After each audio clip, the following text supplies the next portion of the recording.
Good evening, good morning, depending on where you are. This is Catania Alvin speaking from London.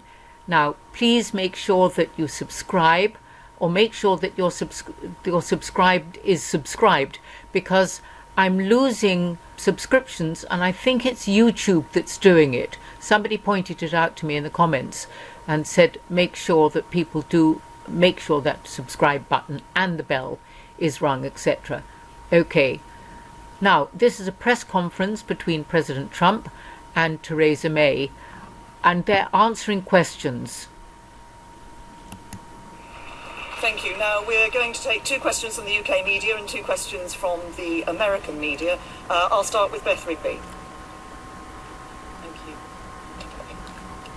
Thank you, Prime Minister President Trump. Beth Rigby from Sky News. For you, President Trump, as you hold talks with the current Prime Minister, the leader of Her Majesty's opposition has been addressing a protest rally against your visit in Trafalgar Square. He says he's disappointed you attacked the London mayor, and he criticised your record on refugees. What do you have to say to him, and is this man someone you could do a trade deal with?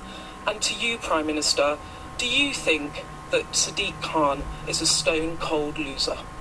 You're talking about the Mayor of London. Is that who you said? Yes? Well, I think he's been a not very good mayor, from what I understand. He's done a poor job. Crime is up, a lot of problems.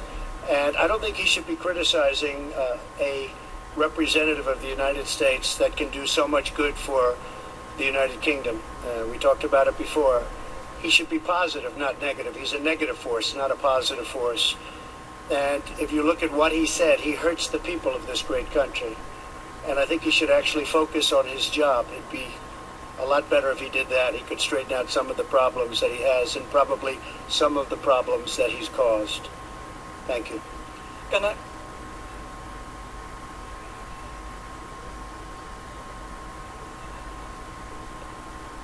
He wanted to meet with me, and I told him no. Yes. Well, I don't know Jeremy Corbyn.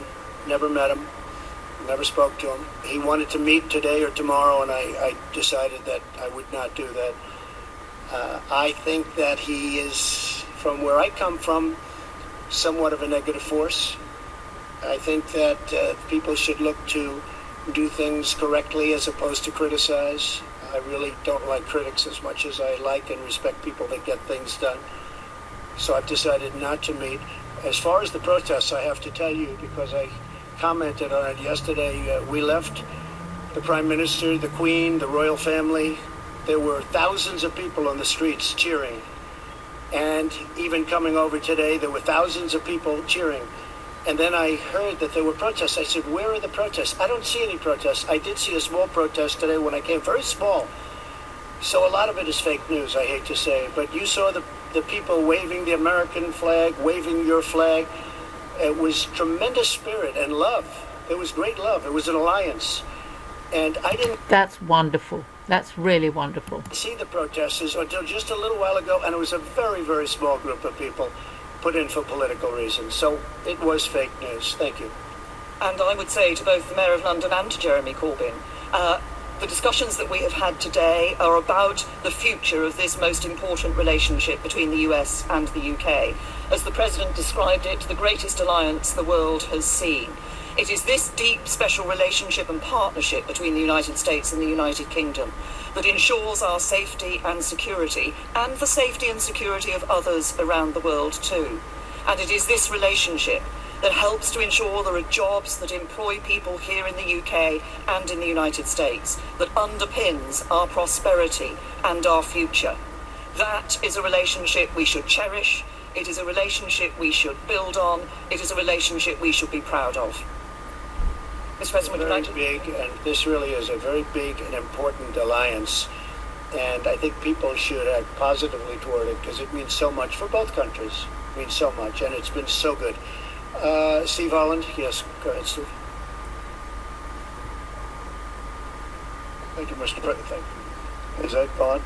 What is your current view on Brexit, sir? Should Britain leave the European Union if there is no agreement by October 31st? And for the Prime Minister, what would be the ramifications for the UK if there is not a deal? Well, I don't like to take positions in things that I'm not, really.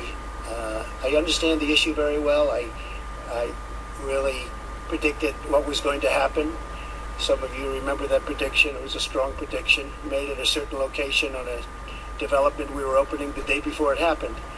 And I thought it was going to happen because of immigration more than anything else, but probably it happens for a lot of reasons. But I would say, yeah, I would think that it will happen, and it probably should happen. This is a great, great country, and it wants its own identity.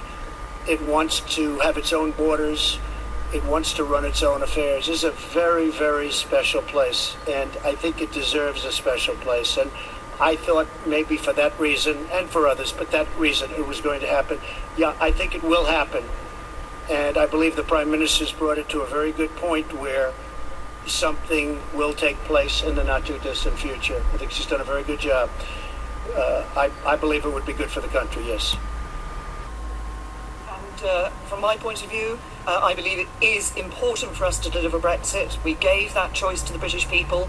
Parliament overwhelmingly gave the choice to the British people. We should now deliver on that choice. I continue to believe that actually it's in the best interests of the UK to leave the European Union in an orderly way with a deal. I think we have a good deal. Sadly, the Labour Party and other MPs have so far stopped us from delivering Brexit and that deal. But we will, but obviously this is an issue that is going to continue here in the UK. I think the important thing is we deliver Brexit, and once we're out of the European Union, we will be able to do what we've been talking about today and develop not just that free trade agreement, but a broader economic partnership into the future. Matter. Mr. President, are you prepared to impose limits on intelligence sharing with Britain if they do not put in place some restrictions on Huawei? No, because we're going to have absolutely an agreement on Huawei and everything else. We have an incredible intelligence relationship, and we will be able to work out any differences. I think we're not going to have it. We did discuss it. I see absolutely no limitations. We've never had limitations. This is a truly great ally and partner, and we'll have no problem with that. Okay? Francis. Mr. President, Francis Elliott from The Times. Do you agree with your ambassador that the entire economy needs to be on the table in a future trade deal, including the NHS? And Prime Minister, are you tempted to take the Prime Minister President up his word and stick around for a bit until the trade deal is done? I think we're going to have a great trade deal, yes. I think we're going to have a great and very comprehensive trade deal.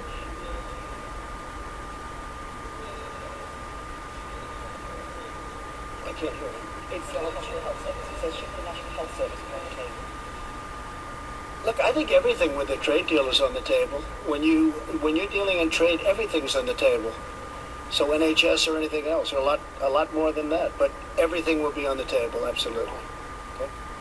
But the point about making trade deals is, of course, that both sides negotiate and come to an agreement about what should or should not be in that trade deal for the future. And as regards your second question, Francis, nice try, but no. Look, I'm a woman of my word. Mr. President, would you like to? John, please. Mr. President, thank you. Mr. President, domestically, in recent days, Mexico has stepped up apprehensions and deportations of Central American migrants. That's good. This could possibly be in response to your threat of tariffs. Has Mexico Not possibly be.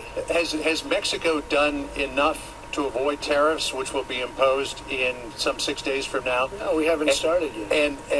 But the threat is out there. Yeah, the threat is out there, but we haven't really started yet. No, this will take effect next week. And what 5%. And what do you think of Republicans who say that they may take action to block you imposing those tariffs? No, I don't think they will do that. I think if they do, it's foolish. There's nothing more important than borders. I've had tremendous Republican support.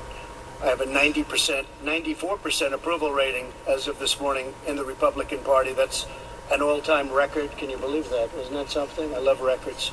But we have a 94% approval rating in the Republican Party. I want to see security at our border. I'm going to see great trade. I'm going to see a lot of things happening, and that is happening. And as you know, Mexico called. They want to meet. They're going to meet on Wednesday. Secretary Pompeo is going to be at the meeting, along with a few others that are very good at this, and we are going to see if we can do something. But I think it's more likely that the tariffs go on and we'll probably be talking during the time that the tariffs are on and they're going to be paid. And if they don't step up and give us security for our nation, look, millions of people are flowing through Mexico. That's unacceptable. Millions and millions of people are coming right through Mexico. It's a 2,000-mile journey, and they're coming up to our border. And our Border Patrol, which is incredible, they're apprehending them. But our laws are bad because the Democrats don't want to pass laws that could be passed in 15 minutes, that could be passed quickly. In one day, it could change. But even beyond the laws, Mexico shouldn't allow millions of people to try and enter our country. And they could stop it very quickly. And I think they will. And if they won't, we're going to put tariffs on. And every month, those tariffs go from 5% to 10% to 15% to 20% and then to 25%. And what will happen then is all of those companies that have left our country and gone to Mexico are going to be coming back to us. And that's okay. That's okay. But I think Mexico will step up and do what they should have been done. And I don't want to hear that Mexico is run by the cartels and the drug lords and the coyotes. I don't want to hear about that. A lot of people are saying that. Mexico has something to prove. But I don't want to hear that they're run by the cartels. You understand. You report on it all the time. A lot of people do.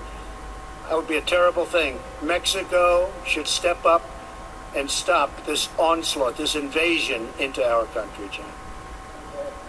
Prime Minister May, you tried 3 times to get a deal on Brexit. At this point, do you believe that a deal on Brexit is possible, or is this a Gordian knot? President Trump says that you didn't take his advice in terms of negotiation. Should you have? Would that have made a difference? And President Trump, if I could ask a follow-up, you had a conversation with Boris Johnson. Could we ask what you spoke about, and will you meet with Michael Gove today? Well, first of all, on the first issue, as I said in answer to an earlier question, I personally believe that it is in the best interests of the UK to leave the European Union with a deal. I believe there is a good deal on the table. Obviously, it will be for whoever succeeds me as Prime Minister to take this issue forward. What is paramount, I believe, is delivering on Brexit for the British people. And I seem to remember the President suggested that I sued the European Union, which we didn't do. We went into negotiations and we came out with a good deal. Yeah. That's not such a... I would have sued, but that's okay. I would have sued and settled, maybe, but you never know.